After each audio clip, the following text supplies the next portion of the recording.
Welcome back to Storytime. This is a special episode because I'm going to be taking you through the exact process that I use to produce my music video, put it on them, and how you can too.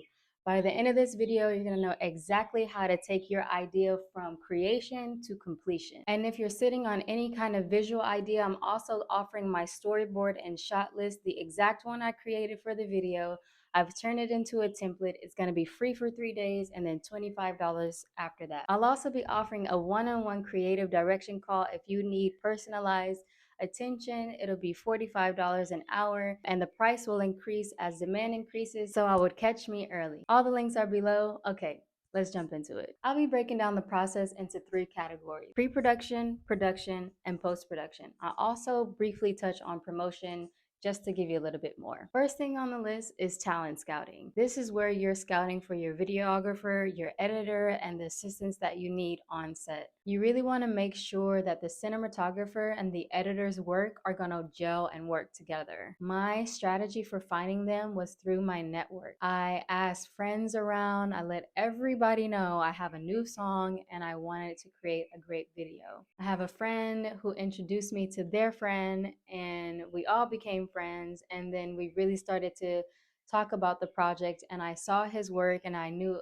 instantly like that is the cinematic eye that I wanted and the creative effort that I also wanted. So when you're looking for your talent, just make sure it's exactly what you have envisioned.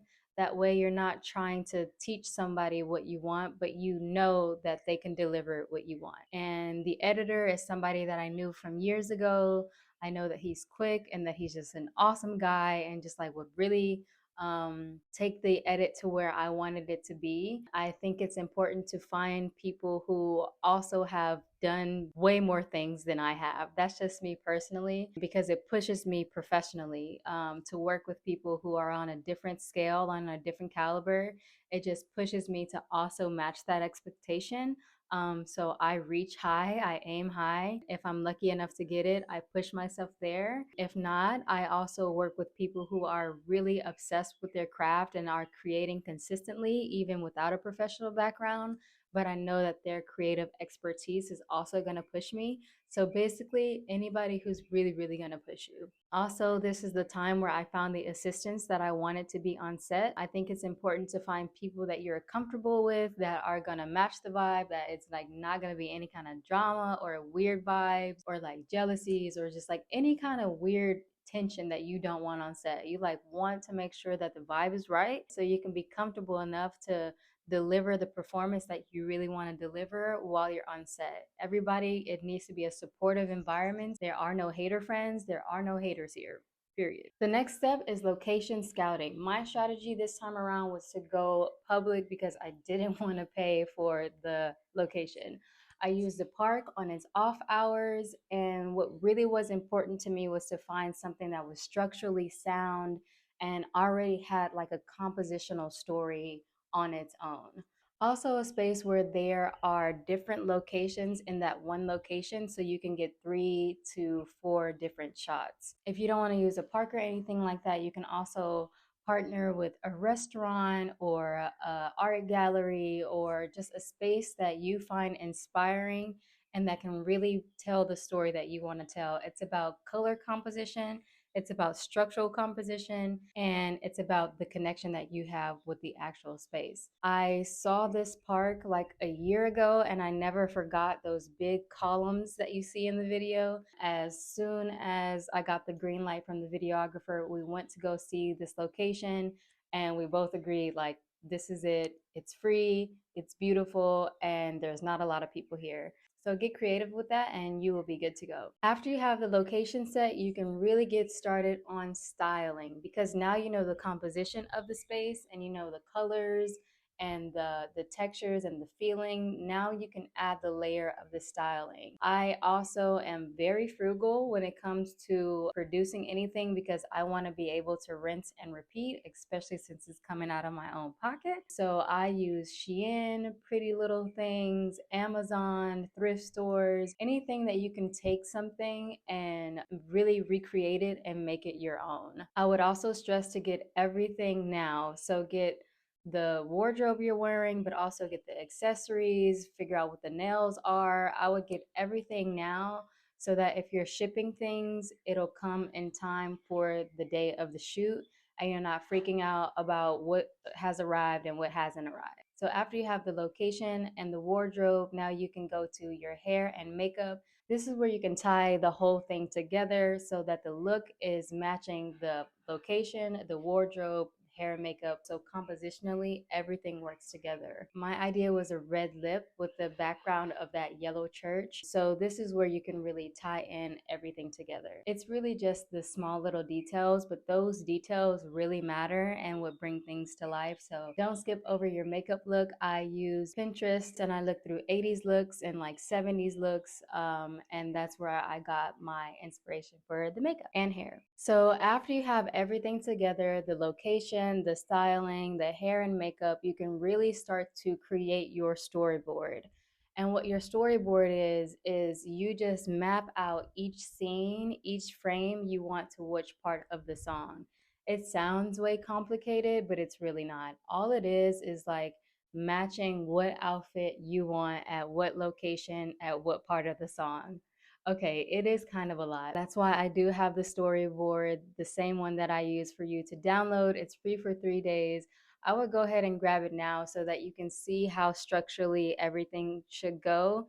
And what I'm speaking about will be way, way easier when you see it visually. So after you got your storyboard plotted from the beginning of the song all the way to the end of the song, each frame, you can start to create your shot list. And your shot list is basically just the schedule of the shoot from that day. So that way, when you get on set, you're not guessing at what shot do we have to get now, or you don't forget anything. And then you go home and realize, damn, I can't do this over again. And I missed that shot that I wanted to get. So we're really plotting the day from top to bottom of which shot we're gonna get. This is kind of a tedious process and it took me about 4 or 5 hours to get it done. Again, you can download that for free. I will go ahead and get it because I need to get each shot in order based on location, lighting, especially if you're outside, and hair. Like hair is a big thing. What I mean by that is like I needed the bun to be first because it was one ponytail that I changed into a bun and a bang, and that had to go first. It also had to be shot earlier in the morning because it was outside and the sun needed to be not as harsh. So those little things really make a big change so that when you're on set, you're not scrambling about what needs to go where or how. It's already planned so you can go and be ready really to lock in on your performance and not be worried about what's happening with the shots. After you got your shot list, you really want to finalize with your videographer. I would not skip this step. Get on Zoom, have a little meeting, and really walk your videographer, cinematographer through the storyboard and the shot list so that you both are on one accord. You know exactly what you're creating. You know each frame. And when I say each frame, I really mean each second. You know each second of the whole 3 to 5 minutes or however long your project is, you know exactly what you're doing. So when you get on set, you and the videographer are in one accord and you can really hone in on what you're doing and you're not on set trying to figure it out with that person. And then they can also give you feedback at what works for their equipment, what doesn't work, so you can really switch around your shot list based on what your videographer needs. Don't skip this step. Make sure you do it and you got this. After you finalize with your videographer, send the storyboard and shot list to your whole team so everyone knows what's going on when they get on set, and your assistants can really be helpful at managing the time and the props and all the things that need to be going on at one time. And you're not really trying to explain everything on set. It's already been explained and everyone knows it's go time once we get there. After you get done with those sticky things, you can move on to something a little bit more physical and tangible. This is where I really started to work on the choreography and the movement style. Even if you're not a dancer and you don't want any choreography on in your video, think about the movement style because it really develops the character, the nuances of how you want to move. It really brings it to life. My inspiration was Michael B. Jordan in Sinners, Stack and Smoke, like how just like cool they were and they were just so laid back and kind of like fuck you, you know? I really liked that attitude. So I watched the movie Sinners, even though it scared the hell out of me. I watched it the whole way through and I really took notes at the nuances of, you know, Smoke and Stack and how they moved their bodies and spoke with their energy. So make sure you create a movement style even if you don't do choreography. And if you are going to do choreography, do it way ahead of time. So that way on set, you know the steps, okay? Know your steps. My strategy was to do the verses had different movement. The choruses, I wanted to freestyle because I wanted some spontaneity in there. And in the pre-chorus, I had the same choreography both times. The only thing I wish I would have done differently is done the pre-chorus same dance in different locations. I mean, it's totally fine that I did it in one location, but I feel like for the next video, that's something that I will look into. Okay, then you want to pack your creative kit. This is everything that you bought for the shoot. It's all of the looks, accessories, and props like the cigarettes, the poster board, the marker, the chair I was sitting on. You really want to pack all of those things. My strategy for packing the wardrobe is to have different bags. So look one has the shoes, the outfit, the accessories. Look two has the look, the outfit, the accessories. You know what I'm saying? Like each one has everything. That way you're not on set trying to change, looking for those earrings for set two that you don't know where they at. You know exactly where they're at. They're in that motherfucking bag, okay? Everything can run more smoothly. Then your mind can be more on performing than it is on producing. And that's speaking to people who are wearing multiple hats at the shoot, like you're the talent, the director, and the producer. Sometimes you get blessed and you get to just do one job, but for those of us who are doing multiple jobs, like it's better to have everything set so you can focus really on the one that is the most important. Then you want to pack your production kit. This is the kit that just has all the just in casers, like scissors, bobby pins, extra gel, Tylenol, like things that you may need on set that you don't want to have to send somebody on a run to go get. You really want to have everything there. I'm going to look at my notes. In my kit, I had a handheld mirror, bobby pins, gel, brush, makeup wipes, slippers, safety pins, chargers, and extra batteries for the BTS camera. You really want to have all those things because like I said, the more you can just like have everyone focused on set and not running around trying to get extra last minute stuff, the better, the more smoother everything will go. Another thing you want to bring on set is a printout of the shot list. That way you can hand it out to all of your assistants so that you know you can have help at keeping track on time and really making sure that each of those shots gets checked off so that we have every shot that we need and we're not trying to scramble and go back at the end of the day, but we have everything we need at the wrap of the shoot. It's better to have a printout rather than send it to everybody on their phone because it's such a small print. It's better just to have it in person. And then it also gets people focused on the set and not on their phones doing other things. It's true. The more that you get done in pre-production, the more production can just fly and coast on its own.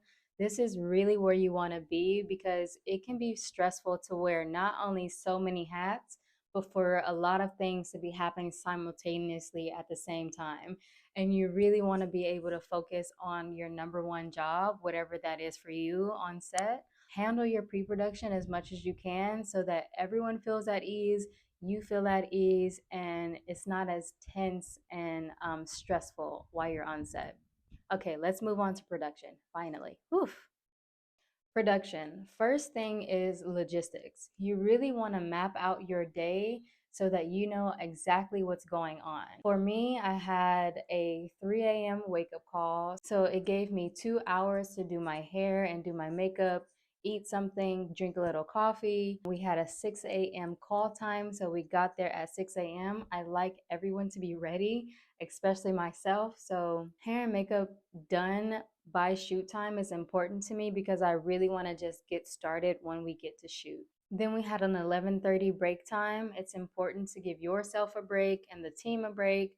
Eat some lunch, let people go get coffee, use the restroom, just have some downtime, so that way when you pick it back up, you're ready to go and everyone's not just trying to charged through the whole time. At 12, we got back to it, and I think we had like a 2 p.m. wrap time.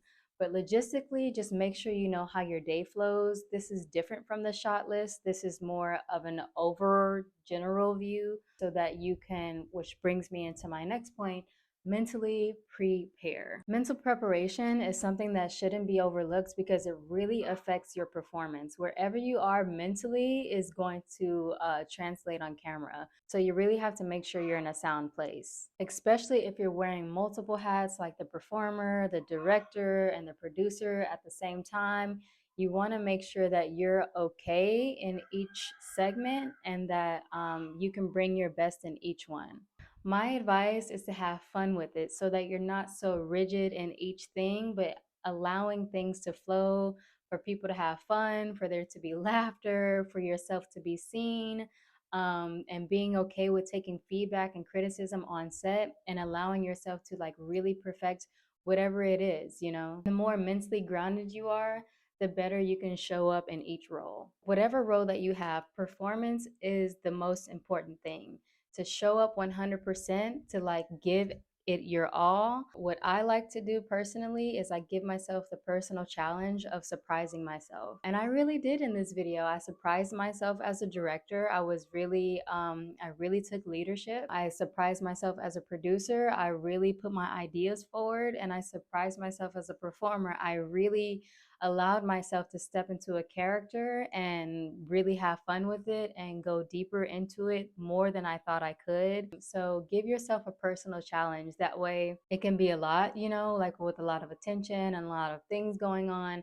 But when you really have one thing to focus on, you can really zone in on that thing and let everything go. When the camera starts rolling, you're zoned in 100%, just trying to give your best performance to surprise yourself. That way, it's a personal challenge and you can really, really focus on that. That's my trick. After that, celebrate. After the shoot is done, after you've given your best performance, you've breezed through the shot list and got all the shots that you wanted, and your vision really is coming to life, celebrate. Even if it's a small celebration, it just gives your mind, body, and brain the dopamine and the idea that when I complete something, good things happen. That way, you train yourself to finish what you're doing, and naturally, you'll want to repeat that process.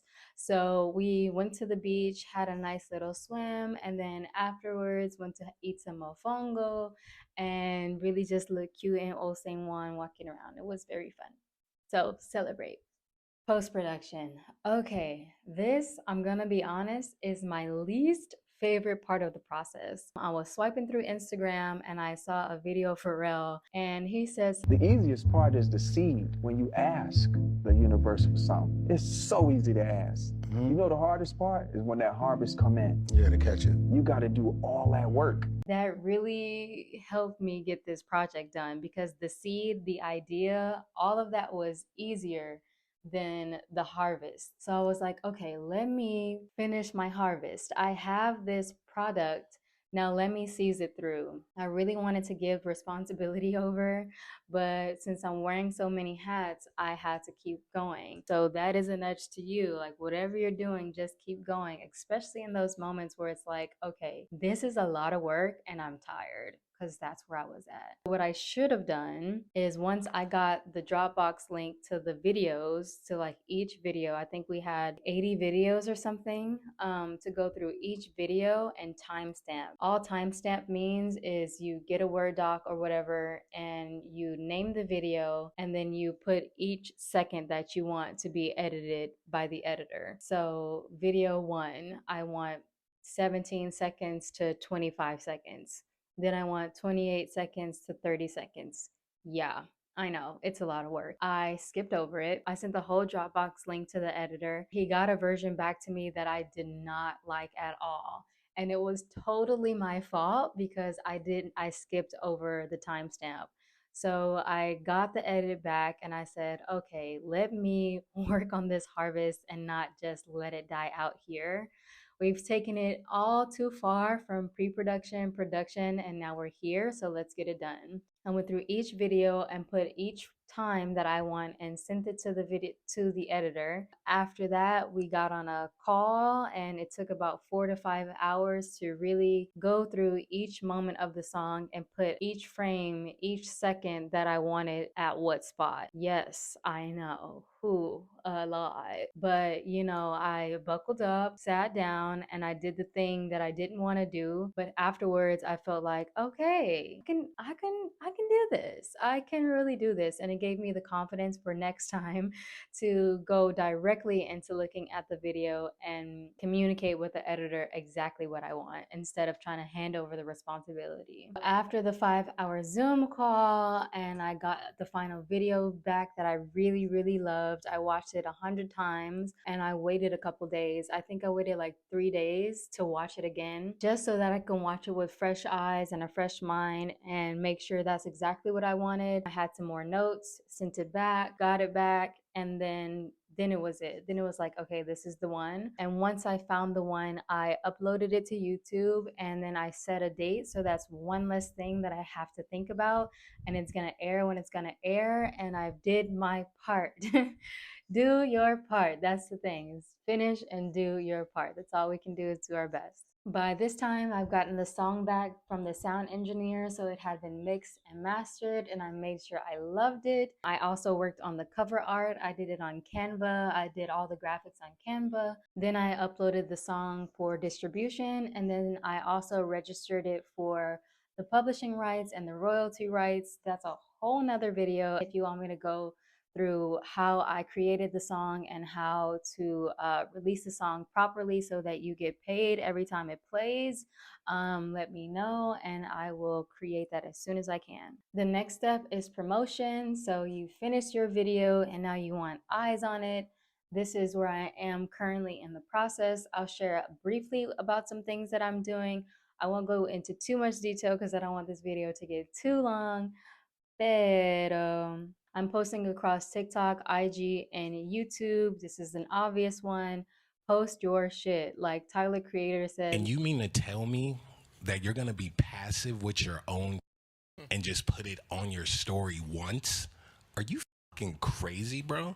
I literally listen to everything this man says because it's true. Like sometimes you'll post your project to your story and then forget about it. But you have to think about it. People have lives, and they forget about it. So you gotta keep reminding them and treat yourself as an entity. Like McDonald's still sells fries. Okay. We've seen these fries since we've grown up. Okay. But you will still see a commercial about McDonald's fries, and you have to treat yourself as an entity. So if McDonald's is an entity, so is Marcano, and I have to keep pushing out the product because people have other things to do and you just gotta keep reminding them, and that's okay. I personally had to train myself for this because it felt sticky to be like, oh, keep talking about myself, keep talking about myself. But then I had to realize that myself is the business and the business needs promotion. So get out of the way and do what you need to do. I also created a pitch page that I sent to anybody I know in the industry, to any A&Rs, to any managers, to any booking agents. Like, send things out. Even if these are people that you've met once, twice, haven't met at all, and just know them from Instagram, send your shit, because people are people and they check their stuff sometimes and you never freaking know. So I went on Canva. Maybe I should make the pitch page available as a template as well. Let me know if that's something you're interested in and I'll make sure to do that. Another big thing that I'm doing is any DJ that I know and love and vibe with their sets, I sent a Dropbox link to the original song an extended song so that it has room to be blended to their set, and also an acapella version so they can chop it up and do some cool stuff with it. Like, you got to get creative with it, and don't be afraid to advocate for yourself and like let people know, hey, I would love to work with you. Like, you got to kind of put yourself out there, like going on a date. Like, you just got to put yourself out there. Business wise, sometimes people are quick to say yes. Sometimes people don't respond. Sometimes people say no, this isn't my vibe. All I can do is not take it personally. Again, it's me as an entity and not as the person Megan. So anytime someone's like, oh, this is not going to work, I do my best not to take it personally, because this is a business and you have to like treat yourself as that, because then it detaches your emotions from people who say no. That way it doesn't feel like rejection. It just feels like, okay, that partnership doesn't work. Let me move on to the next person. I'm also creating an email list through my Forever Fan account. So sign up to be a fan. I really stress this for anybody who is an artist and wants to create their email list. That way you're not always dependent on the algorithm. Anytime I have a song coming up, I'm not waiting for the algorithm to show all of my followers. That way I can directly speak to my fans without the middleman of the algorithm. Okay, so I'm gonna wrap that up here. We went from pre-production, production to production, and touched on promotion. I hope this video was helpful for you. If you need any more guidance, don't feel shy to reach out. Again, you can book my creative direction call if you need help fleshing out your ideas. I am here for you. Also, don't forget to get your storyboard and shot list for your project. It's free for 3 days. Get it now. It's $25 after that. So much gratitude for this project. I'm really, really proud of it. It's really starting conversations with people who can move my career to the next level. So that is your sign, yo. Like, put out your work regardless.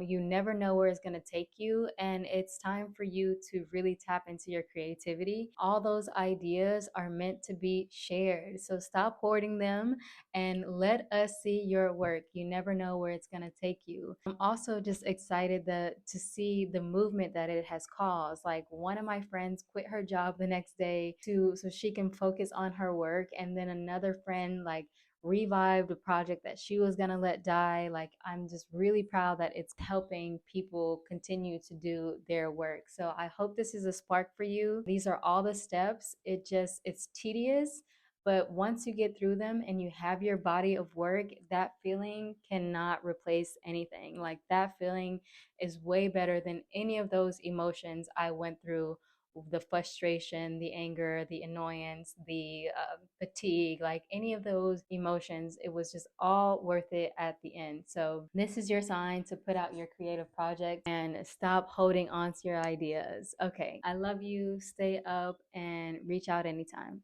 Bye.